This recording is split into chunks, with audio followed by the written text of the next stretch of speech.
Okay. Loading? Come on, Mama Charlotte. Where you at? So how y'all feeling today? This is really rad. Are we videoing it? Is somebody videoing it? Everyone? Because usually my dad comes with me everywhere. And he has ever since I was born. He lives in Florida. Usually he'd be here with his video cameras, filming everything and being here with us, but he couldn't come today. So you all have to be my dad for me and my mama in video. Because I think it's really special to be here with y'all. You know, I flew all the way across the country. I haven't slept yet. I came from WonderCon yesterday, which is one of the biggest Comic-Cons in the whole world. Woo! And I brought back some Teen Titans Go to the Movie posters for y'all to have. I'm signing them at my booth over there after this. And some Teen Titans Go TV show posters as well. And it's exciting to have this movie coming up around the corner. Y'all gonna come see it July 27th in theaters, Teen Titans Go to the Movies? Yeah! Woo! Are you? When I say Teen Titans, you say go. Teen Titans! Go! Teen Titans! Go! That's what's up! We got some good costumes. How many Beast Boys we got in here? Raise your hand. Got one beast. We got one beastie. How many Ravens? Raven. What's up, Mama? She's rocking that. Hey. All right. Cool. Y'all look great. And I've never been to a more beautiful Comic-Con location. This is so awesome. So, round of applause for Courtney for putting this together. Yeah. And where's Courtney's dad? Is he in here? He picked me up at the airport. He's cool. Yeah, please. Alright, so what's your name? I didn't even get to meet you. Hi, I'm Anita. Hi, how you doing? What's up? Yeah. Oh, and my introductions. This is my son, Wingman. He's the real life Beast Boy. Say hi to Wingman. Hi, Wingman. He comes with me everywhere. Every business meeting, every recording session, every Comic-Con. How old is he? What do you think? I can't tell. You can't. He's a very old, wise soul, ancient. I say he's as old as Mother Earth. And that's, when people ask me my age, that's my age as well, because I really feel like we're all connected to Earth, and that's the only true reality that I know, is that we are one with Earth. So I'm as old as Mother Earth. But if you want to put a number on it, we're both 5. Okay, alright, cool. We stopped at 5 years old. Alright, so I'm going to pull the focus over to the amazing Charlotte, who's sitting there front and center, wearing an amazing raven cape, just for a special message. Shout out from Greg, Beast Boy, over here to you. Are you ready? Yo, what up, Mama Charlotte? I love you. It's all about my baby, yeah, it's all about Bay. And if I don't got my baby, all I do is go cray, cray, cray. Oh, I got the lyric wrong, no? It's all about my baby, yeah, it's all about Ray. And if I don't got my baby, all I do is go cray, cray, cray. Who saw that episode? Isn't that funny how Raven made me say the lyrics wrong? That was funny because that song I wrote and produced with my friend DJ Him. It's available online on iTunes and everything, but it's a song that I pitched to Teen Titans Go and Warner Brothers Cartoon Network, and they took the song and they wrote a whole episode to the lyrics. I didn't even know what the episode was going to be about. They're just like, we're going to take the song, we're going to do a 2-part special to the song. And they wrote a whole episode to the lyrics, which the lyrics are weird and crazy, so that's why the episode turned out so wild and weird. Yeah, I kind of wanted to ask about that, because I love the musical component of Teen Titans Go. I mean, let's see, Night Begins to Shine is literally on my playlist. In the remix version of Night Begins to Shine, that's also out. I love Fade Away. I mean, I think like, All About the Beats. Like, there's always these random moments where you break out into song or dance and then come back to the moment, and I just love the irrational, free floating that's going on with that, even though clearly there's a lot of writing going on. So I was going to ask what other songs you contributed to Teen Titans Go. Well, even in that BB Ray 2-parter episode, I wrote the song, a country song in that episode called Don't Fiddle With It. If it ain't broke, don't fiddle with it. I wrote that country song. I wrote Fade Away. Who knows the lyrics to Fade Away? Anyone? Oh yeah? You can't fade away. The way I feel for you, there ain't no word I can say. What I do for you in every single day. You said you knew the lyrics! You do? By your side is where I'll be.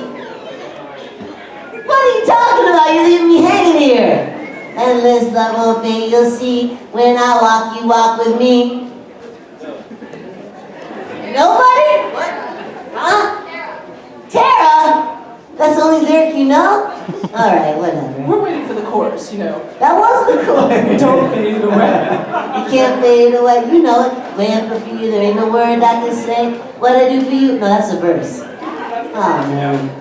By your side is where I'll be. And this love. That's the chorus. That's really an interesting story behind that song, because my friend, he's a homeless man named Rico. He helped me write that. He moved on, but I live in Venice Beach, and half of my friends are homeless. And one day I came out with my new puppy at the time, Mama Shadow, who just moved on. She was 16 years old, the wingman's mama.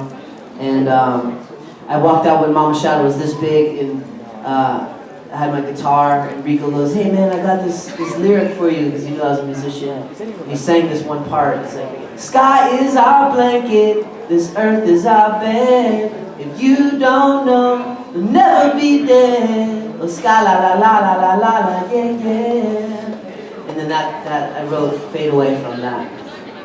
So, thank you, Rico. That's awesome. And Mama Shadow.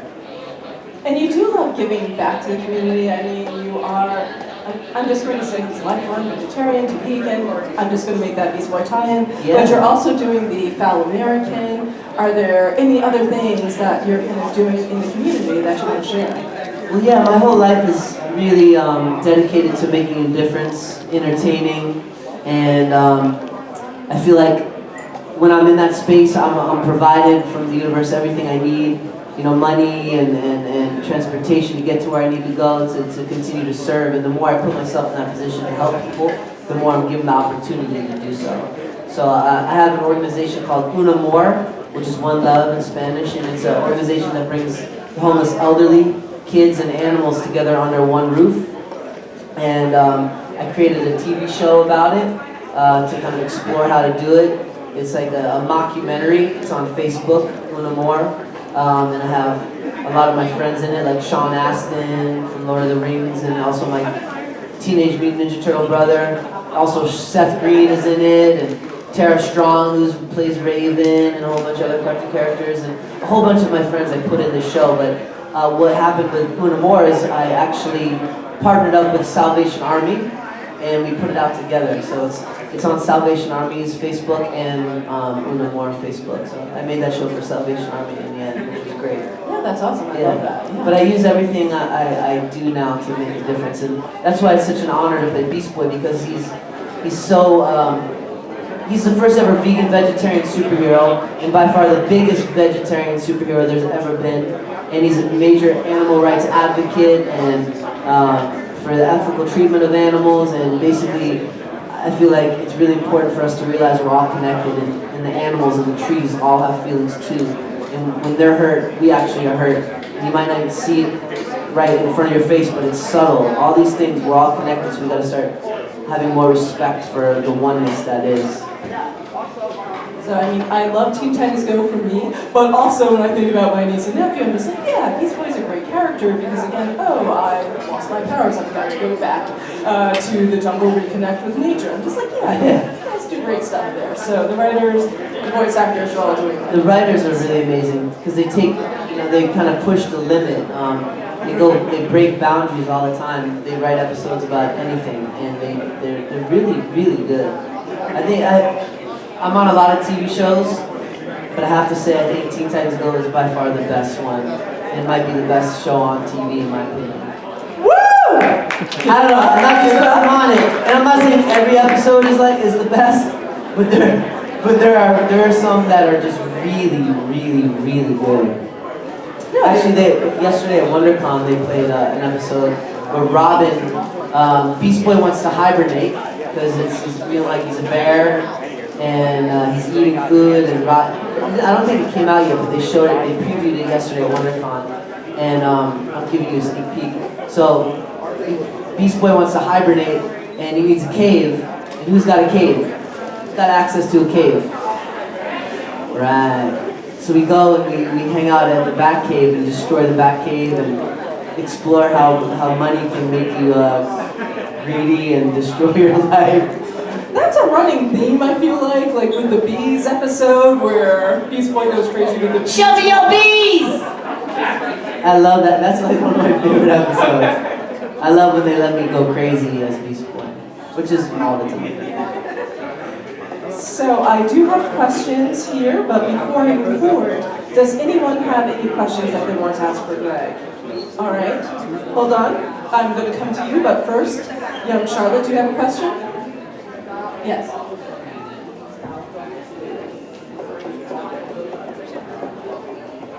there going to be any big baby moments in the Teen Titans movie?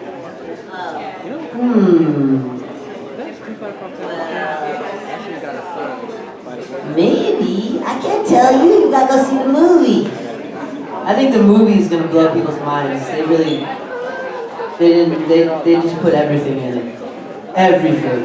Like everything you could ever imagine. It's gonna be very entertaining. I think it's like I get bored with a lot of stuff. You're not gonna be bored going to the Teen Titans Go movie. So there's probably some of that. Yeah.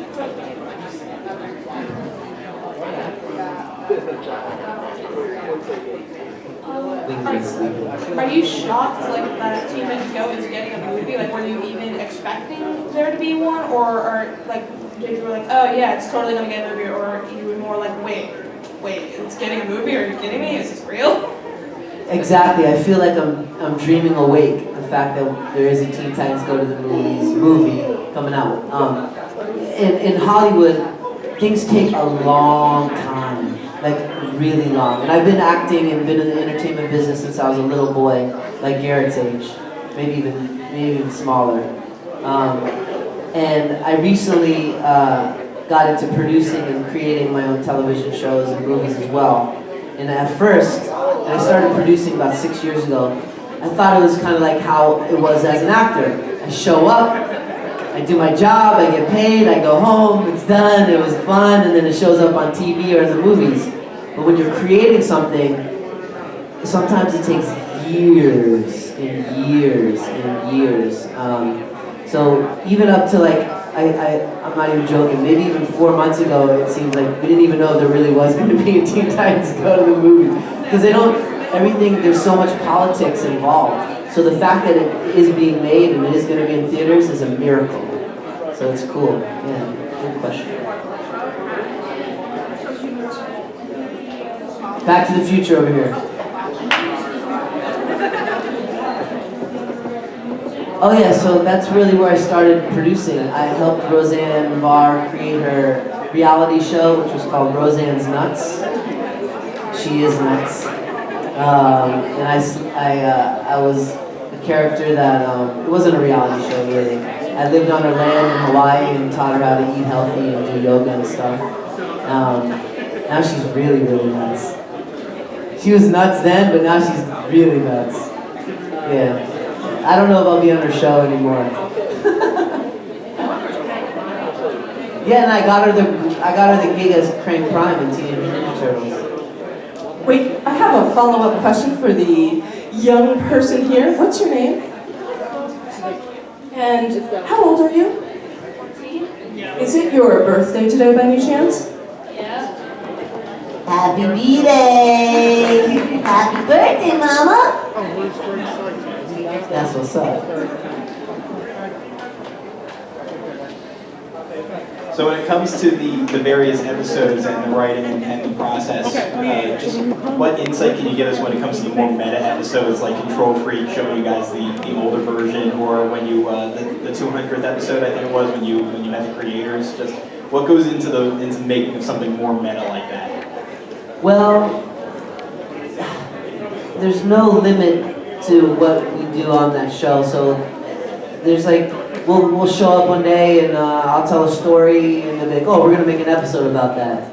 And the 200th episode was amazing because I got to be in it as Greg Cipes talking to Beast Boy, which is like just wild.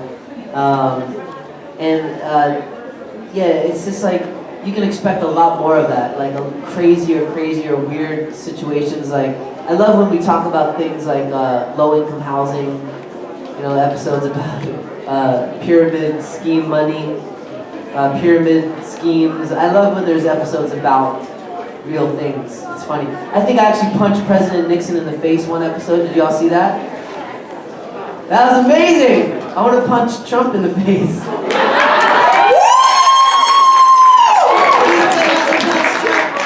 My mic just went off right when I said that. Is it FBI here? It's a cartoon, I'm saying. Beast Boy punching, not me.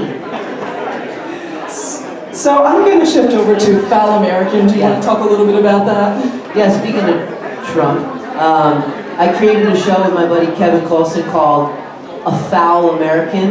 And we basically turned Donald Trump into a little orange chicken called Ronald T. Rump. And I partnered up with Pop Toys to create a show, and we're just a couple weeks away from starting to put out the first initial pilot episode that was funded by you all on Kickstarter. The fans funded it, and then we're going to be making a whole bunch more episodes that are going to be very just, I'd say, controversial and funny and weird, and not so much for kids. But for the bigger kids to watch and get a good laugh about it all, because I think we all need more humor and comedy in our life and to make fun of things, because it's pretty serious. But also at the same time, life is to be laughed at as well. As much as there's all kinds of doomsday, you know, World War III, nuclear war, and the toxicity of our environment and the negative energy. There's also so much fun and joy and playfulness in reality, so you never really have to worry. So celebrate and dance through life and make fun of it. And people who can't laugh at things, you need to start laughing, because it's what's needed. We need to all laugh more, and that's why I like creating shows like Teen Titans Go, because it just makes you laugh. And I think A Foul American will make you laugh too. Actually, we put out a clip yesterday. If you want to look at it, it's on Twitter. I think everywhere on A Foul American. It's FOWL, Foul American, where Ronald T. Rump is making out with his daughter, Vodka Rump. He's making out with her. That doesn't happen at all in the slightest. That is not based on reality. I don't know. I'm going to shift on. We want this to come back next year. Yeah. So, you're in a band. Yeah. You said you loved to, going back to the music tie-in. Yes. Again, I love music and everything. Yeah. I just created a television show that I sold to DreamWorks, an animated series that's a very musical show. I'm also, I feel like, a big part responsible for why Teen Titans Go is so musical. I wrote the BB Ray song and like Waffle. Waffles, waffles, waffles.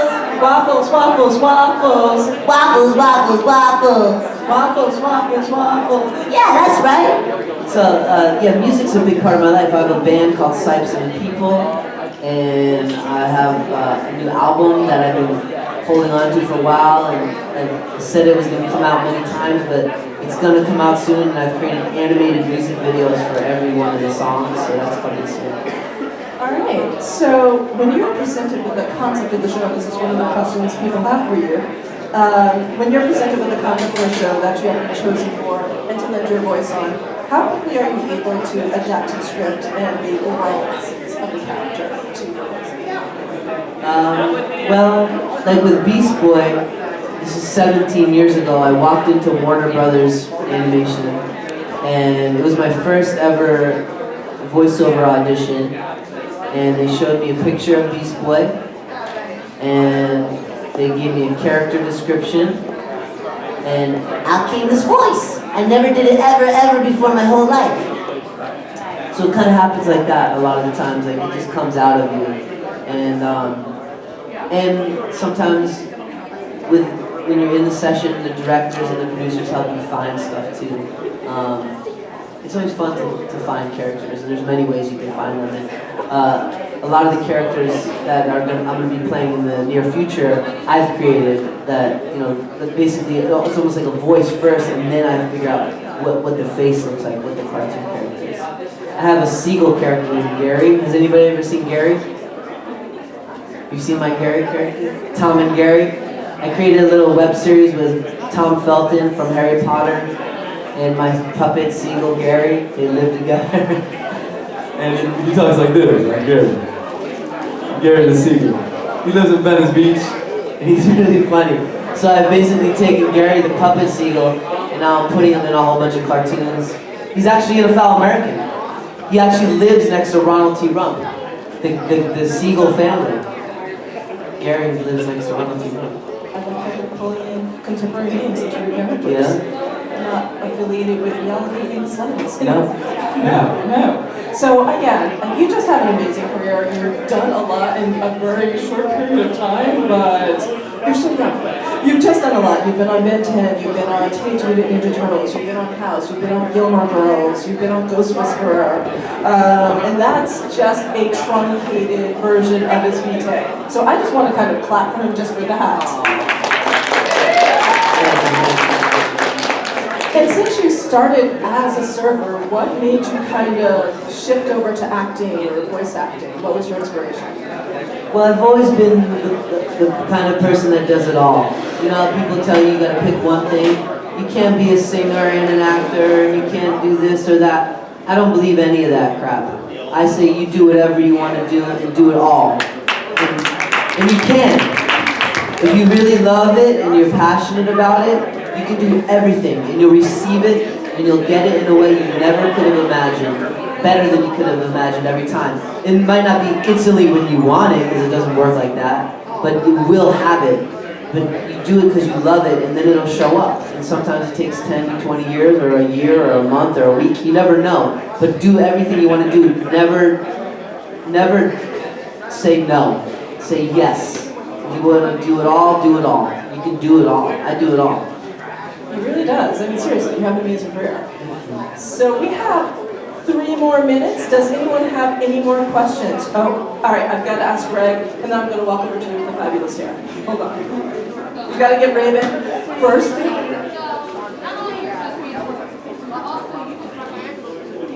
Blonde hair, red hair, and a purple thing. That's a hard question. Which cast are I like better, the Teenage Mutant Ninja Turtles or Teen Titans? Because they're both my family.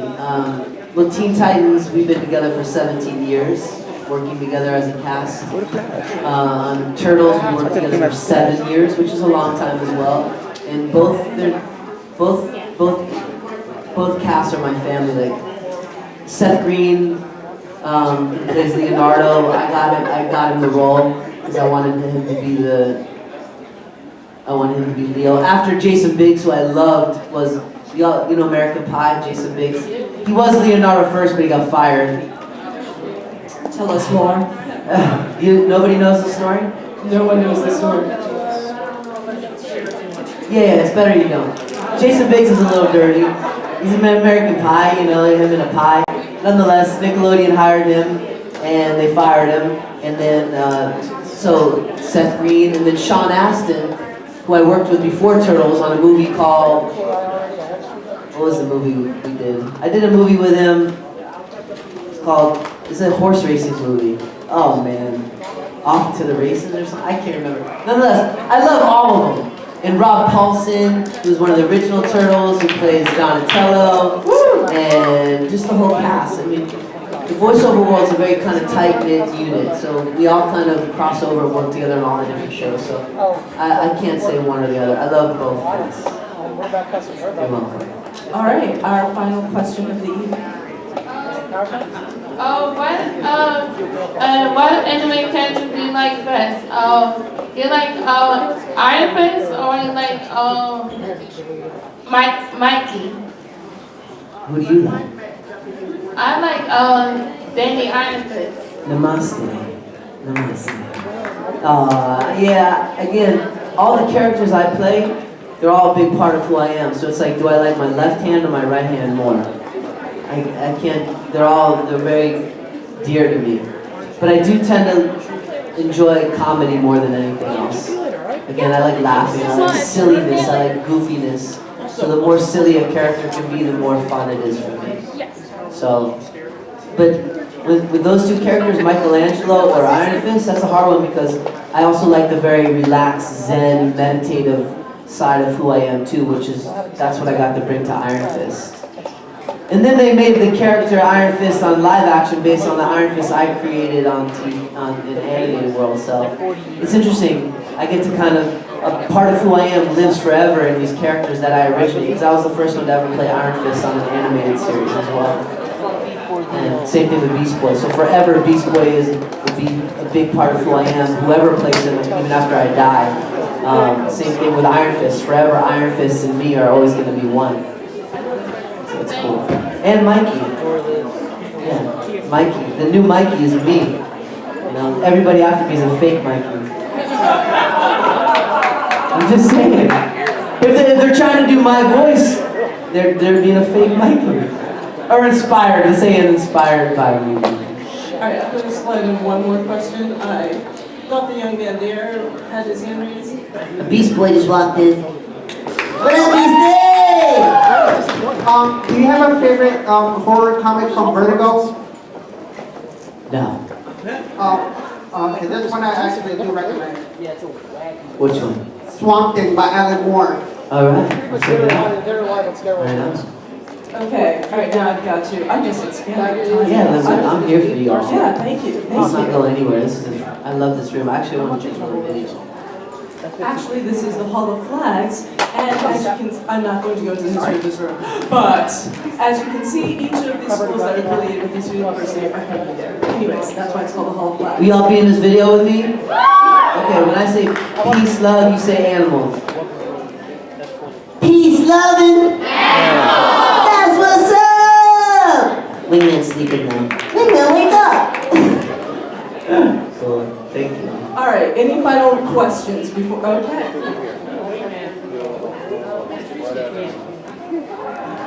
Wingman he's mostly a vegan like me, but I give him fish, so his treats are fish. He loves fish a lot, so I don't deprive him of that. And so he loves salmon, he loves all kinds of fish. He had a little fish today. I don't like killing animals, but for him, he's a wild. He would be in the wild. He would be like catching little rodents and maybe fish if he got lucky. But for the most part, smaller dogs are more gatherers and hunters, so they would be eating more vegetables and roots and nuts and berries and stuff like that. Like a dog like him would not be eating cow meat or goat or lamb or any of that stuff. So you want to eat what's really designed for your body. So his treats are mostly vegan treats and fish.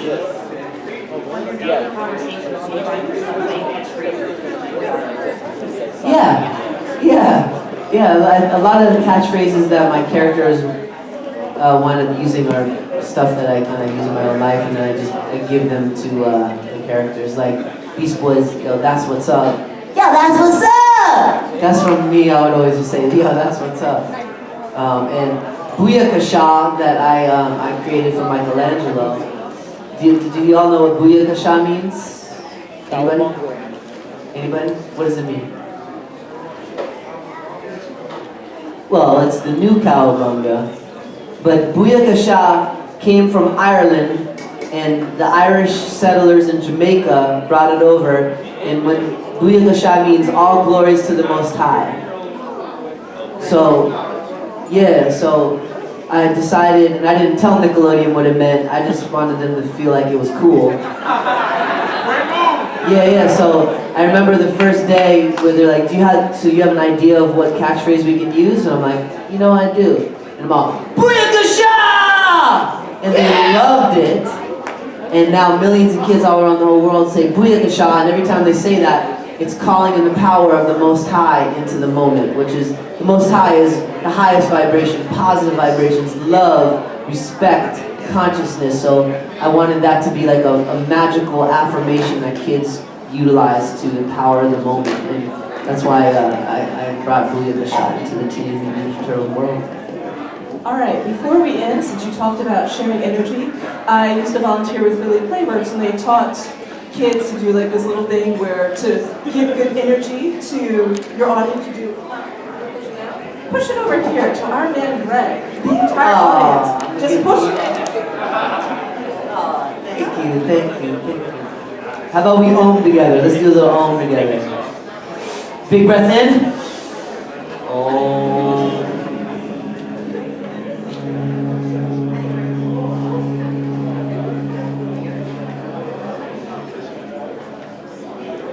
All right, that was an amazing restful panel. Thank you very much. So Greg Cipes, you can catch him on Teen Titans Go. You can catch him on Teenage Mutant Ninja Turtles. You can catch him on Foul American. You can catch him on what other Insta photos, Twitter, whatever. It's all everything's at Greg Cipes. And you know, I'm on Ben 10, the new one. All kinds of Milo Murphy's Law on Disney, Star vs. the Forces of Evil. I'm on The Middle on ABC, which our last episode airs, I think, this week or next week. And yeah, I'm infinitely inspired by y'all, so roll with me. And who wants a Peace, Love, and Animals bracelet? I'm gonna give it. Come on to the stage.